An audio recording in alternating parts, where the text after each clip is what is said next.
Now, staying with economic news and some encouraging news on the trade front. That's because South Korea's exports posted yet another huge on-year jump in July. The ninth straight month of growth was mainly driven by semiconductors, but Seoul's efforts to diversify global trade links also paid dividends. Soo-young reports. It seems Korea's export boom is continuing as the country diversifies its outbound shipment destinations. The Trade Ministry on Tuesday said exports grew 19.5% on year in July, hitting $48 billion. That's the ninth consecutive month of export growth for the country. Imports also surged 14.5% on year, with the country's trade surplus tallied at just over $1 billion.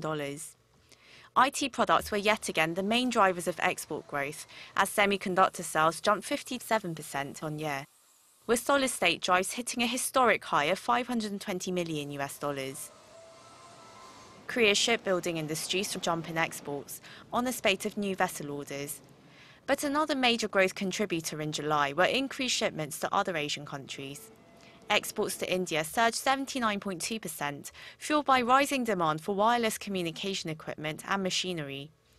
Increased exports of machinery, semiconductors and displays also drove up shipments headed to Vietnam and the ASEAN bloc by roughly 30%. Meanwhile, shipments of chips and steel to China and Japan continued to grow for the ninth straight month.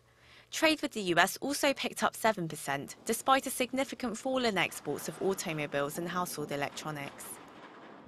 Experts say Korea must continue to increase and strengthen its trade links in the face of various global uncertainties that could affect its exports down the line.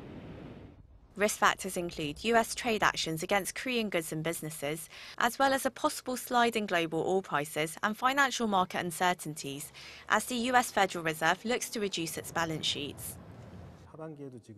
With the world economy is set to recover steadily this year, exports are forecast to maintain an upward trend for the rest of the year, albeit slower than the pace we've seen so far. Demand for semiconductors is likely to continue growing, but the hike in unit prices is projected to soon lose steam. Aside from traditional export items such as machinery and IT products, the analysts also said consumer goods such as household products and cosmetics have also seen growing demand in emerging markets, showing potential for further growth. Soo-young, Arirang News.